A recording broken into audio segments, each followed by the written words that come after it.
స్మృతి విస్మృతిపై విశ్లేషణ టెట్కు సంబంధించిన ప్రశ్నలు.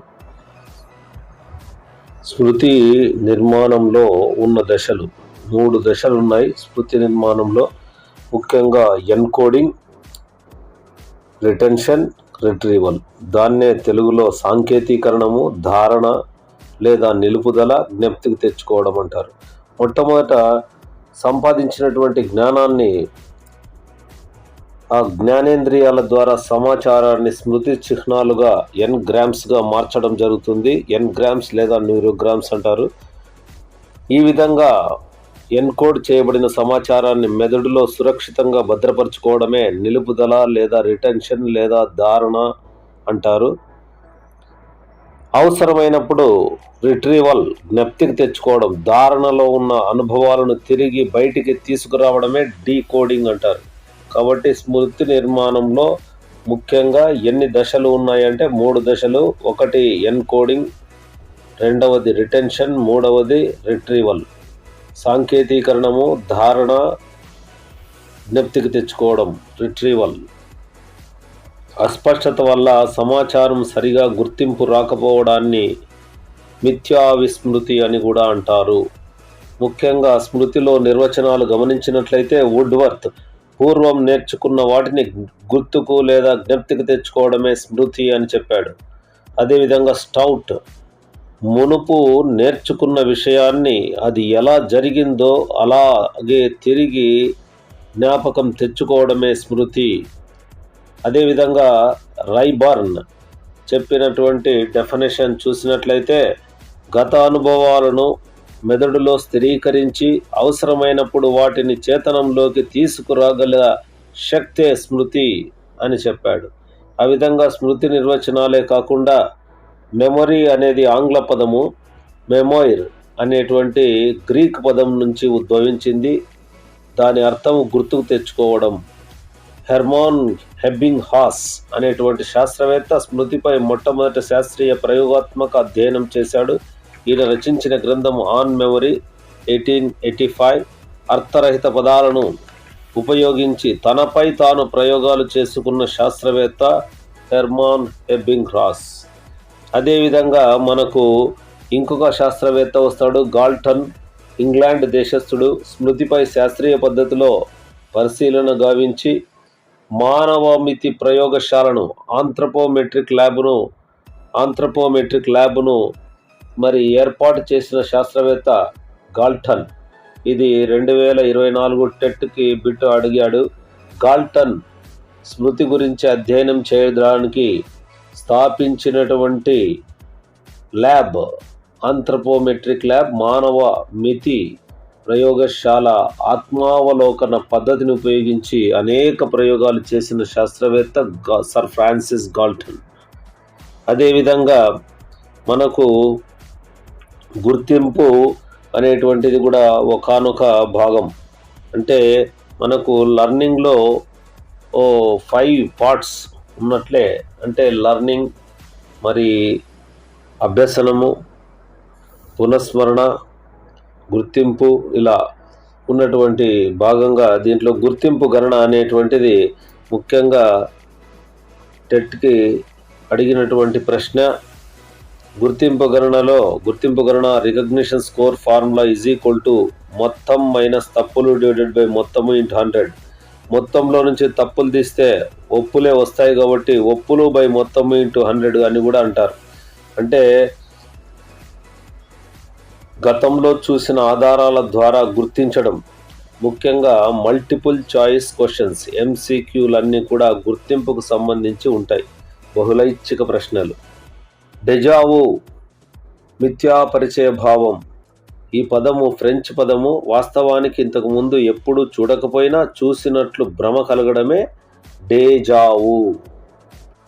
ఓకే, నెక్స్ట్ పునఃస్మరణ, రీకాల్ అంటాం. మనము స్మృతిని ధారణ చేయడానికి రీకాల్ అనేది కూడా వాడతారు. దీంట్లో 2 రకాలు, అశాబ్దిక పునఃస్మరణము, తర్వాత శాబ్దిక పునఃస్మరణం. నిరక్షరాస్యులకు, జంతువులు, పిల్లల్లో ఉపయోగించేది అశాబ్దిక పునఃస్మరణ. శాబ్దికం అంటే అక్షరాల, అంకెల రూపంలో ఉన్న సంకేతాలను గుర్తు చేసుకోవడమే శాబ్దిక పునఃస్మరణ. దీంట్లో ఉపకరణము హంటర్ రూపొందించిన విలంబిత ప్రతిచర్య పరికరము, డిలేయిడ్ రియాక్షన్ అపరేటస్. స్మృతి విస్తృతిని కొలిచే పరికరాలు, మెమరీ స్పాన్ టూల్స్. ఒకటి టాచిస్టోస్కోప్, హామిల్టన్ కనుగొన్నాడు. దృష్టి సంబంధమైన ఉద్దీపనలు త్వరగా చూపడానికి. అదేవిధంగా మెమరీ డ్రమ్, స్మృతి పేటిక, ఎబ్బింగ్ హాస్ తయారు చేశాడు. అర్థరహిత పదాలను ధారణకు వాడాడు. అదేవిధంగా స్మృతిలో 5 ఎలిమెంట్స్ ఉన్నాయని చెప్పాము. ఫస్ట్ వన్ వచ్చేసి అభ్యసనం. స్మృతికి పునాది మెట్టు అభ్యసనం. అభ్యసనానికి పునాది మెట్టు స్మృతి. రెండవది ధారణ, స్మృతి యొక్క ముఖ్యమైన ఫలితం. మూడవది రీకాల్, పునఃస్మరణము, ఆధారాలు లేకుండా సమాధానాన్ని యథాతథంగా చెప్పడం. తర్వాత నాలుగవది గుర్తింపు లేదా రికగ్నిషన్, ఆధారాలను చూసి గుర్తించడం. ఐదవది పునరభ్యసనము, రీలర్నింగ్, మర్చిపోయిన విషయాన్ని తిరిగి నేర్చుకోవడమే పొదుపు స్కోరు పద్ధతి అంటారు. ఈ స్మృతిలో ఉన్న రకాలను చూసినట్లయితే structure of long term memory, దీర్ఘకాలిక స్మృతిలో ఉన్న రకాలు వ్యక్త స్మృతి ఒకటి, అవ్యక్త స్మృతి. ఈ వ్యక్త స్మృతి అంటే డిక్లరేటివ్, అవ్యక్త స్మృతి అంటే ఇంప్లిసిట్ లేదా ప్రొసీజరల్. ఈ వ్యక్త స్మృతిలో మళ్ళీ 2 రకాలు ఉన్నాయి, ఎపిసోడిక్ మెమరీ, సిమాంటిక్ మెమరీ. ఉపాఖ్యాన స్మృతి, అర్థ సంబంధ స్మృతి అంటారు. వ్యక్తిగత జీవిత సంఘటనలన్నీ కూడా ఎపిసోడిక్ మెమరీగా చెప్పచ్చు, పెళ్లి రోజు అట్లా. తర్వాత అర్థ సంబంధ స్మృతి అంటే సాధారణంగా సాధారణ జ్ఞానము, పదాల అర్థాలు ఇవన్నీ కూడా సిమాంటిక్ స్మృతి కింద, మెమరీ కింద వస్తాయి. భారతదేశ రాజధాని అడిగినప్పుడు జస్ట్ జ్ఞానం అది, రైట్. అదేవిధంగా అవ్యక్త స్మృతి మామూలుగా ఇంకొకటి, దాంట్లో ఒక భాగం ఏమంటే విధాన స్మృతి, ప్రొసీజరల్ మెమరీ, నైపుణ్యాలు, అలవాట్లకు సంబంధించినటువంటిది. సైకిల్ తొక్కడం, టైపింగ్, దానికి సంబంధించింది. నెక్స్ట్ స్మృతిలో రకాలు, కాల వ్యవధి ఆధారంగా ద మెమరీ టైమ్ స్కేల్, 1 నుంచి 2 సెకండ్లు మాత్రమే గుర్తుండేవే ఇమీడియట్ మెమరీ. దాన్నే సంవేదన స్మృతి, సెన్సరీ మెమరీ అని కూడా అంటారు. 1, 2 సెకండ్లు మాత్రమే గుర్తుంటాయి. దీంట్లో ఐకానిక్, ఎకోయిక్ అని 2 రకాలు ఉన్నాయి. ఐకానిక్ అంటే దృష్టి సంబంధమైనది, ఎకోయిక్ అంటే శ్రవణ సంబంధమైనది.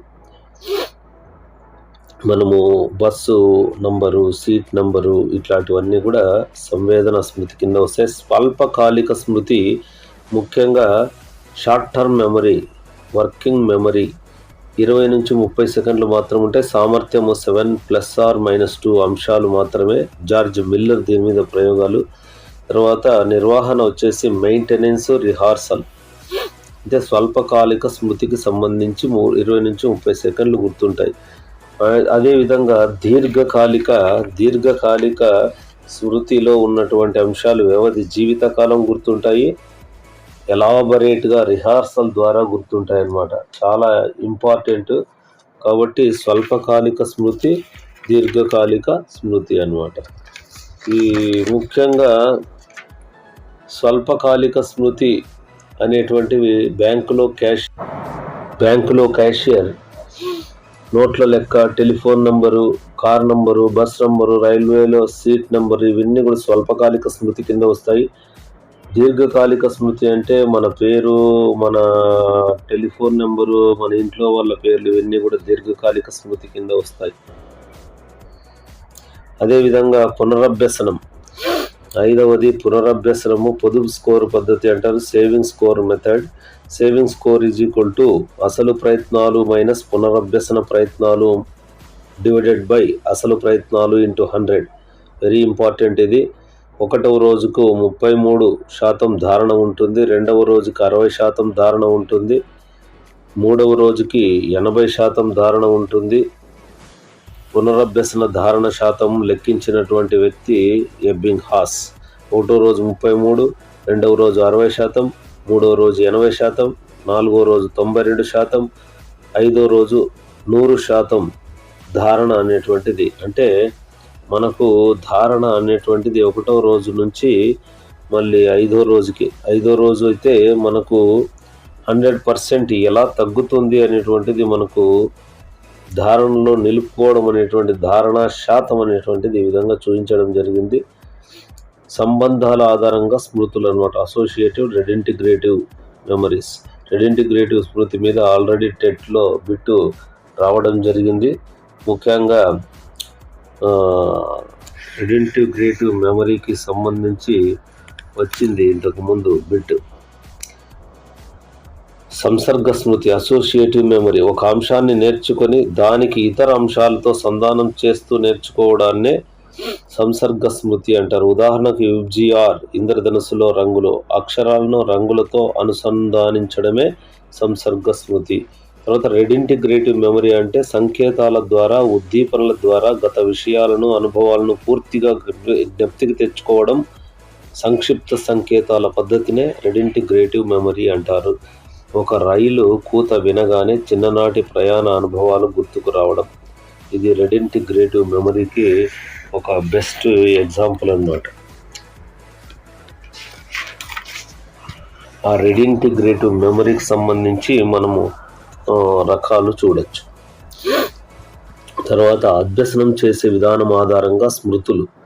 బట్టి స్మృతి అర్థం లేకుండా యాంత్రికంగా అప్పజెప్పడం బట్టి స్మృతి. యక్కాలు, పద్యాలు, వేదములు, రకరకాల మంత్రాలు. రైట్. తార్కిక స్మృతి అర్థం చేసుకొని తార్కికంగా ఆలోచించి గుర్తుపెట్టుకోవడం. పైథాగరస్ సిద్ధాంతాన్ని అర్థం చేసుకొని గుర్తుపెట్టుకుంటే అది లాజికల్ మెమరీ. క్రియాత్మక స్మృతి చేయడం ద్వారా ప్రయోగాల ద్వారా నేర్చుకుంటే లర్నింగ్ బై డూయింగ్ ద్వారా నేర్చుకుంటే శాశ్వత స్మృతి. దీన్నే క్రియాత్మక స్మృతి యాక్టివ్ మెమరీ అంటాం. నిష్క్రియాత్మక స్మృతి ప్యాసివ్ మెమరీ ఇతరులు చెప్పగా విని తద్వారా లేదా చదివి గుర్తుపెట్టుకోవడాన్ని నిష్క్రియాత్మక స్మృతి అంటారు. అదేవిధంగా అనుపయోగం వలన విస్మృతి డీకే త్రూ డిస్యూజ్. కాలానుగుణంగా మెదడులో స్మృతి చిహ్నాలు క్రమంగా క్షీణించిపోవడం వల్ల విస్మృతి ఏర్పడుతుంది. మినహాయింపు కొన్ని శారీరక చలన కౌశలాలు సైకిల్ తొక్కడం, ఈత ఇవి మాత్రం మనం మర్చిపోం. అపసామాన్య విస్మృతి అబ్నార్మల్ ఫర్గెటింగ్ మెదడుకు దెబ్బ తగలడం ద్వారా వ్యాధుల వల్ల కానీ గతాన్ని కోల్పోవడం జరుగుతుంది. దీంట్లో అమ్నీషియా అంటే గాయం వల్ల గతాన్ని పూర్తిగా మర్చిపోవడం. ఫ్యూగ్ అంటే తీవ్రమైన ఆఘాతం వల్ల పాత గతాన్ని కోల్పోయి కొత్త జీవితాన్ని ప్రారంభించడం.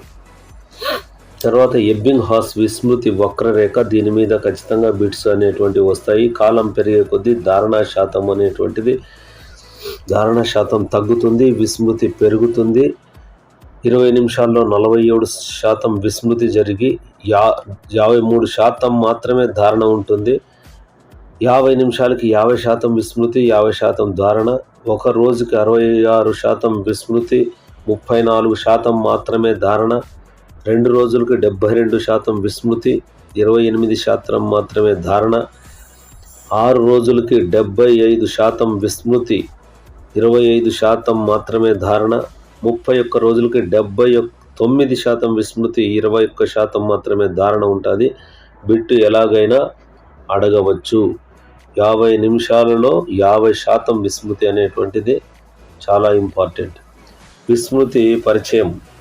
మన్ అనే శాస్త్రవేత్త మునుపు అభ్యసించిన విషయాలను పూర్తిగా కానీ పాక్షికంగా కానీ పునఃస్మరణ చేసే సామర్థ్యాన్ని కోల్పోవడమే విస్మృతి అని చెప్పాడు. జేమ్స్ అవసరం వచ్చినప్పుడు ఒక విషయాన్ని జ్ఞప్తికి తెచ్చుకోలేకపోవడమే విస్మృతి అని చెప్పాడు. భాటియా ఏం చెప్పాడంటే మూల ఉద్దీపన సహాయం లేకుండా తన అనుభవాలను చేతనంలోకి పునరుద్ధరించలేకపోవడమే విస్మృతి అని చెప్పాడు భాటియా. పునరుద్ధరించలేకపోవడమే విస్మృతి అని చెప్పినది భాటియా. మరి అవసరం వచ్చినప్పుడు జ్ఞప్తికి తెచ్చుకోలేకపోవడమే విస్మృతి అని చెప్పినది జేమ్స్.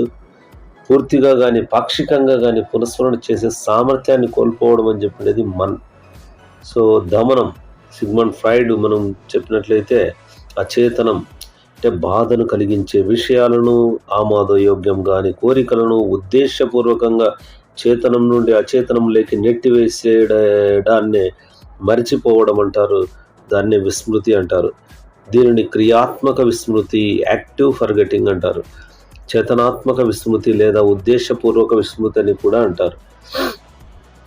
అంటే చేతనంలో ఉన్నవి అచేతనంలోకి నెట్టివేయబడతాయి.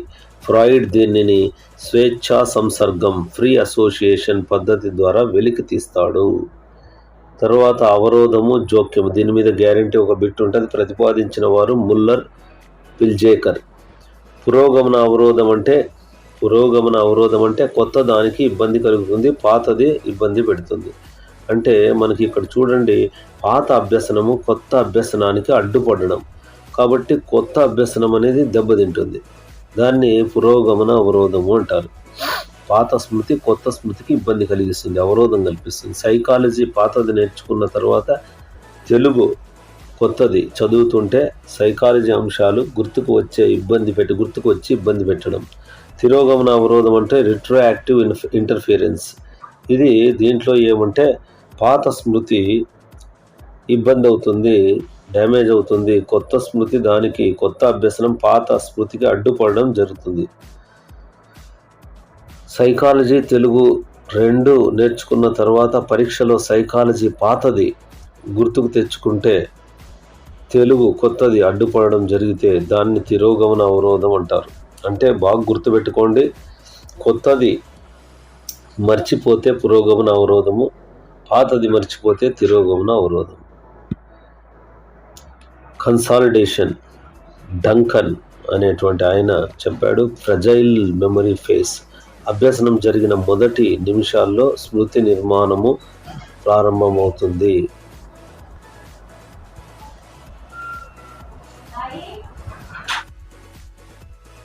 కన్సాలిడేషన్, డంకన్, ఫ్రజైల్ మెమరీ ఫేస్. అభ్యసనం జరిగిన మొదటి నిమిషాల్లో స్మృతి నిర్మాణం ప్రారంభమవుతుంది. Solidified phase. చదివిన వెంటనే రివిజన్ చేయడం అత్యంత కీలకం. The 20-minute rule. అభ్యసనం జరిగిన 20 నిమిషాల వరకు స్మృతి చిహ్నాలు రూపుదిద్దుకుంటాయి. ఆ సమయంలో పునరుక్తి చేయకపోతే రూపం కోల్పోవడం చెంది విస్మృతి ఏర్పడుతుంది.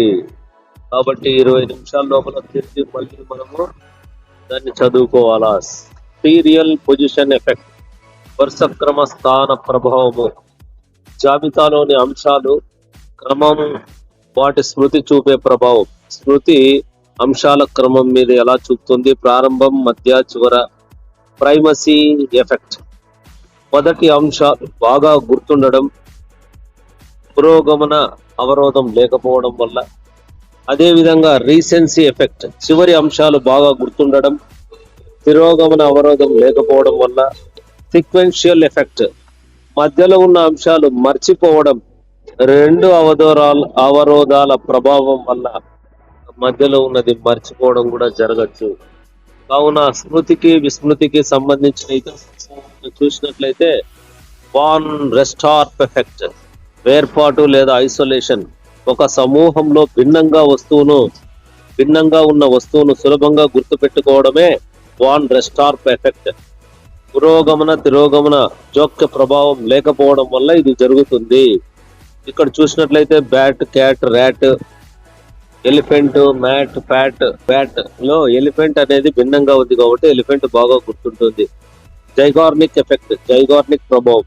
పూర్తిగా నేర్చుకున్న విషయాల కంటే మధ్యలో ఆగిపోయిన అసంపూర్తిగా ఉన్న పనులు లేదా విషయాలు బాగా గుర్తుంటాయి. ఉదాహరణకు సగంలో ఆగిపోయిన సినిమా స్టోరీ లేదా హోంవర్క్ బాగా గుర్తుండడం జరుగుతుంది. స్మృతిని పెంపొందించే పద్ధతులు. Memory optimisation technique. చంకింగ్, సామూహికీకరణ. చంకింగ్ అనగా సమాచారాన్ని చిన్న చిన్న విభాగాలుగా, అర్థవంతమైన విభాగాలుగా విడగొట్టడం. 10 అంకెల సంఖ్యను ఉదాహరణకు 334గా విడగొట్టడం. అదేవిధంగా ఆధార్ కార్డులో ఉన్న 12 అంకెల సంఖ్యను 444గా విడదీసి గుర్తు పెట్టుకోవడం. నెక్స్ట్ నిమనిక్స్, కొండ గుర్తులు. అర్థరహిత సమాచారానికి అర్థవంతమైన తమాషా కోడ్స్ పెట్టుకోవడమే నిమోనిక్స్. ఉదాహరణకు అందరికీ తెలిసిన mnemonics, VIBGYOR, violet, indigo, blue, green, yellow, orange, red.